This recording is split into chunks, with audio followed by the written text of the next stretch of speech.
Second वाला देखना, इसमें देखो पिकअप का है ना, पिकअप और मिनी ट्रक का।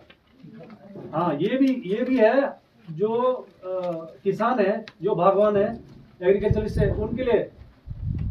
इसमें क्या है कि जो 7 रुपये 50 पैसे से 8 रुपये तक है ना, ये भी जैसे केसीसी में सिंपल ब्याज लगता है ना जी, वैसे सिंपल ब्याज पे ये पिकअप आपको उपलब्ध होगा, बैंक फाइनेंस करेगी। जिस भाई बंधु ने पिकअप लेना है इस रेट के ऊपर, वो अपना जो भी फॉर्मेलिटीज होगा बैंक में जाके दे सकते हैं, और सिंपल ब्याज पे। बाकी जगह कंपाउंड इंटरेस्ट लगता है और 10% से ऊपर ही होगा जो भी गाड़ी लेना होगा। ठीक है जी, तो ये इसका भी आप लोग फायदा उठाओ पिकअप के लिए। बच्चों के लिए स्पेशल सपनों का संचय करके, अमूमन होता क्या है, बच्चे का अगर 11 साल से नीचे तो उसका अकाउंट नहीं खुलता है, 11 साल से ऊपर का खुलता है ना जी बच्चे का अगर अकाउंट खोलना है। तो इस स्कीम में क्या है कि आज बच्चा पैदा हो, कल ही आप अकाउंट खोल सकते हैं। तो इसकी क्या खूबियां हैं, जब आप जो भी आपका सेविंग में जो बच्चे का पैसा होगा ना जी, आवाज चल रहा कोई बात नहीं, तो जो सेविंग में जो भी आप पैसा जमा कर रहे हैं, नेक्स्ट वो बच्चे के बर्थडे वाले दिन ऑटोमेटिकली टर्म डिपॉजिट में चले जाएगा। मतलब जहां उसको बच्चे को 3.5% ब्याज मिल रहा है, उसको 7 रुपये 10 पैसे मिलना शुरू हो जाएगा ऑटोमेटिकली हर बर्थडे वाले दिन, ये उसमें कन्वर्ट हो जाएगा। ठीक है सर। और जब 18 साल का बच्चा हो जाता है तो इसके अकाउंट में जो भी पैसा है उसका 5 गुना उसको लोन मिलेगा विदाउट कोलेटरल सिक्योरिटी का। वो क्यों? 18 साल के बाद जब बच्चा जवान होगा, अब जब पढ़ लिख के हायर एजुकेशन चल जाएगा, अगर उसने डिप्लोमा डिग्री लेना है तब भी इस पैसे को यूज कर सकता है, जो 5 गुना इसको जो मिलना है। या फिर कोई स्टार्टअप छोटा मोटा अपना इंडस्ट्रियल वगैरह धंधा शुरू करना है तब भी मिल सकता है।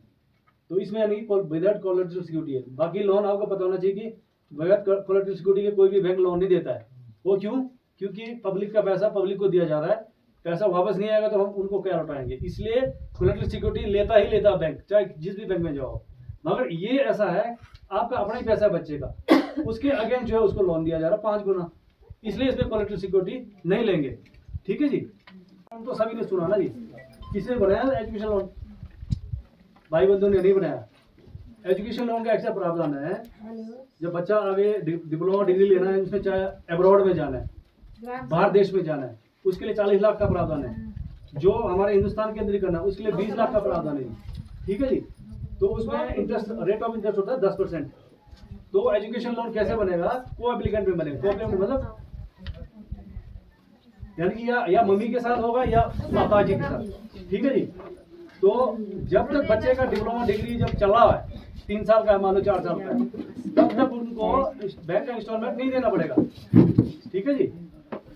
और उसमें 10 लाख तक के ऋण पे नाबार्ड जो लिखा ना, नाबार्ड, ये जो 4% का सब्सिडी देती है उसको, बच्चे को। यानी कि जो बच्चे को जो लोन पे जो इंटरेस्ट बैंक ले रहा है ना, तो उसमें 4% का सब्सिडी दे रहा है 10 लाख तक के लिए। ठीक है सर। तो जिस भी बच्चे का, कोई अच्छे बच्चे होते हैं जो पढ़े लिखे, मतलब पढ़ लिखने में कोई बेचारा फाइनेंशियल उसके वजह से रह जाते हैं, आगे की शिक्षा नहीं ले पाते हैं, तो आप बैंक में जाइए, निकल जाइए, वहाँ पर आप लोन बनाइए 20 लाख 30 लाख 40 लाख, है ना जी। तो आप अपना डिप्लोमा डिग्री कराइए, बच्चों को हायर एजुकेशन कराइए और अच्छी नौकरियाँ लगाइए। ठीक है सर। ई व्हीकल लोन का मतलब ई से इलेक्ट्रिकल। अब आप लोगों को पता है कि हमारे अब पूरे हिंदुस्तान की अब पूरे वर्ल्ड में एक जो पॉल्यूशन का जो इश्यू हो रहा है, उन चीज़ों को देख के सरकार भी अब इलेक्ट्रिक व्हीकलों पर ज़्यादा जोर दे रहे हैं। अब निकल भी रहा है कहीं कहीं, तो है ना। तो जो भी भाई साहब अगर इलेक्ट्रिक व्हीकल खरीदना चाहेंगे, चाहे वो कमर्शियल पे है चाहे अपना प्राइवेट व्हीकल लेना है, तो उसमें 50% की सब्सिडी है। ये आप लोग को पता होना चाहिए। जो भी इलेक्ट्रिक व्हीकल परचेज करना चाहते हैं, 50% की सब्सिडी गवर्नमेंट देगी। ठीक है सर। और बाकी आपको अपना सिर्फ 10% देना होता है इसमें, जो मार्जिन मनी देना होता है। ठीक है।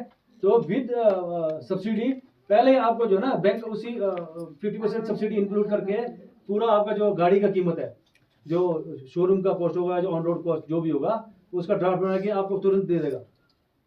तो आप लोग, अब हमारे को वैसे भी लग रहा है कि जो एनवायरनमेंट का जो प्रदूषण की वजह से हमारे चाहे बगीचे हैं चाहे फसल है, सब इफेक्टिव हो रहे हैं। क्यों नहीं हो रहे जी? आज से 10 साल पहले और आज में देखो कितना फर्क पड़ गया। चाहे कश्मीर राजमा बोलो, चाहे हमारा मटर बोलो, चाहे सब्जियां बोलो, चाहे सेब बोलो, कितना इफेक्टेड हो रहा है। ये सारा पोल्यूशन की वजह से, जो प्रदूषण, उस प्रदूषण को कम करने के लिए सरकार ने ये एक मुहिम चलाया कि हम कम से कम डीजल पेट्रोल का इस्तेमाल करें। तो इसीलिए उन्होंने क्या कर दिया कि अब ई व्हीकल का प्रावधान करो। तो इसलिए गवर्नमेंट 50% की सब्सिडी दे रही है। भाई आप लोग जो है धुआं वाली चीजें छोड़ो, इलेक्ट्रिक व्हीकल जो विदाउट पोल्यूशन है उसकी तरफ ध्यान दो। तो काइंडली आप जिन भी भाई बंधु को ये इलेक्ट्रिक व्हीकल खरीदना है, बैंक से आप संपर्क करें। 50% की सब्सिडी उसी टाइम आपको लगेगा, सिर्फ आपको देना जेब से 10%, बाकी फाइनेंस बैंक करेगा। ठीक है सर। अब हमारे पूरे हिंदुस्तान के अंदर एक महिला को सशक्तिकरण का मुहिम भी चला हुआ, आप लोग सब जानते हैं, टीवी में भी आ रहा है, इसका ऐड भी आता रहता है। वैसे ही बैंक ने सशक्त महिला ऋण योजना करके एक ऋण की सुविधा निकाली है। इसमें जो बाकी चीज में बता रहा था ना, वो कोलेटरल सिक्योरिटी लेते हैं, इसमें विदाउट कोलेटरल सिक्योरिटी है। जो भी माताएं बहनें छोटा मोटा अपना स्टार्टअप करना चाहते हैं, जैसे कोई मशीन चलाते हैं, कोई कपड़ा सिलने वाला दुकान लगाना, या कोई नीटिंग का है ना, या कोई मनियारी का छोटा मोटा दुकान लगाना चाहते हैं, तो 21,000 का लोन फर्स्ट डोज में उनको विदाउट कोलेटरल सिक्योरिटी मिलेगा। ठीक है जी। तो उस 21,000 को अगर आप 15 महीने में या साल के अंदर लिक्विडेट कर देते हैं, 51,000 फिर बढ़ जाएगा वो पैसा, वो ऋण। उसको उसी को फिर दोबारा आप 15 या 12 महीने में लिक्विडेट करते हैं, फिर 1 लाख चले जाएगा। ये 5 लाख का बनता है लिमिट। ठीक है, बहने माताएं आप थोड़ा सा इसको ध्यान दें। जरूरी नहीं कि सभी फुलफिल होंगे, फाइनेंशियल स्ट्रांग होंगे, बट कोई जरूरतमंद लोग भी होते हैं। तो काइंडली अगर आप लोग नहीं है तो किसी और जरूरतमंद लोगों को आप ये बात पहुंचाएं। ठीक है। तो आप लोग से मेरा ये गुजारिश है। तो लोग सशक्त तभी होंगे ना जब खुद सेल्फ एम्प्लॉयमेंट होंगे, जनरेट करेंगे। क्यों? ठीक है ना जी। तो ये 2-4 स्कीम मैंने आपको ये आपका उसके बारे में बताया है ना जी। केसीसी का भी ऐसा है कि मैं आपको बताता हूँ, सबसे अच्छा और सस्ता लोन है केसीसी। मैक्सिमम लोन बनाओ। केसीसी बनाने का फायदा ये है कि कल को आपको इमीडिएट कोई पैसा जरूरत पड़ता है, चाहे मान लो आपने बगीचे में लगाना है, चाहे छोटा मोटा, आप एकदम से निकाल के उसको लिमिट बना के रखो। बैंक में लिमिट बना के रखो। आप निकालोगे नहीं तो उसमें ब्याज नहीं लगता है। शायद लोगों की गलत धारणा है कि हम केसीसी लिमिट लोन बना के रखेंगे, हम यूज तो कर नहीं रहे, फालतू का ब्याज लगेगा। ऐसे नहीं लगता है। जब तक आप पॉकेट से निकालेंगे नहीं तो नहीं लगेगा ब्याज। उसको बना के रखो, है ना। तो सिंपल इंटरेस्ट पे ब्याज है। तो साल का देखो इसमें 7% आप सभी को मालूम है। उसमें भी 3% नाबार्ड बैंक वापस देती है आपको, है ना जी। और हर साल हम आपको जो प्रधानमंत्री फसल बीमा योजना जी जो मैं बात कर रहा हूँ पहले, तो प्रधानमंत्री फसल बीमा योजना का मतलब ये है, हम लोग जो क्रॉप इंश्योरेंस करते हैं ना, क्रॉप इंश्योरेंस का यही मतलब नहीं है कि हम सेब का ही करें।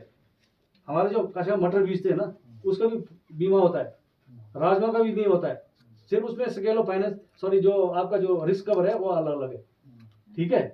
तो हॉर्टिकल्चर की तरफ से जो हमारा जो सेब का होता है, वो हर 20 दिसंबर को, मतलब भारत सरकार का पूरा हुआ कि 20 दिसंबर को ये प्रीमियम जाना ही जाना है। पहले तो एक HDFC एर्गो करके उस कंपनी के पास था, अब कंपनी जो एग्रीकल्चर इंश्योरेंस ऑफ इंडिया के पास चला गया है। ठीक है जी। तो इसमें आपको क्या होता है कि पौधे के हिसाब से आपका बीघा में जो मेरे ख्याल से स्टैंडर्ड 20 पौधे शायद 1 बीघा में मानते हैं, शायद अब अलग अलग है उसका ना। तो उस हिसाब से उसका प्रीमियम जाता है। ठीक है जी। तो इस चीज को कराओ। तो ये वेदर बेस का इंश्योरेंस भी कराओ आप लोग। तो जो बार बार जो टीवी में आ रहा है आप लोग को, है ना, उसका फायदा उठाओ। तो जब वेदर बेस का पैसा भी आ जाता है तो मेरे हिसाब से तो आप लोग का तो इंटरेस्ट वैसे फ्री हो जाता है। केसीसी की बात कर रहा हूँ मैं। ठीक है जी। तो ये हो गया केसीसी की बात। अब एक हाउस लोन है, ग्रीन एडवांस, ये भी बैंकों में प्रावधान है ना। इसमें भी रेट ऑफ इंटरेस्ट जो है ना बाकी लोगों से कम रखा हुआ, क्योंकि एक जरूरतमंद की चीज है जो भी है, घर बनाना है ना, घर तो सभी के लिए चाहिए, है ना। तो इसमें भी एक मोरेटोरियम पीरियड होता है। आपको साल में 6 महीने जो भी आपकी अपनी इच्छा के अनुसार, तब तक आपका जो है प्रीमियम स्टार्ट नहीं होगा। आपको तब तक मात्र इंटरेस्ट ही देना पड़ेगा।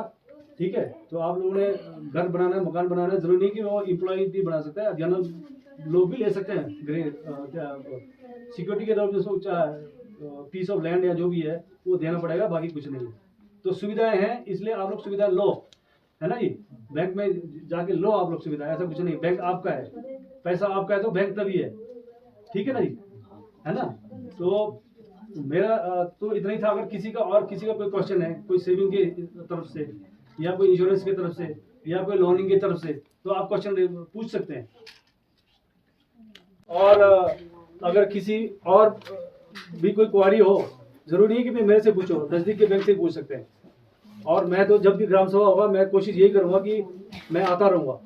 आज मैंने जो बात बोली, आप अगले बार मेरे को इसी के बारे में क्वेश्चन करेंगे, तब मुझे अच्छा लगेगा कि वाकई आप लोगों ने कुछ अब्जॉर्व किया। आपस में अब 5 बंदों का लायबिलिटी ग्रुप, हाँ जी, तो वो ये जा रहे नहीं जा रहे वो नहीं मुझे मालूम। हाँ। उनका वो भी बना हुआ है वहाँ। मनी अकाउंट स्टेटमेंट, हाँ जी, बना हुआ है।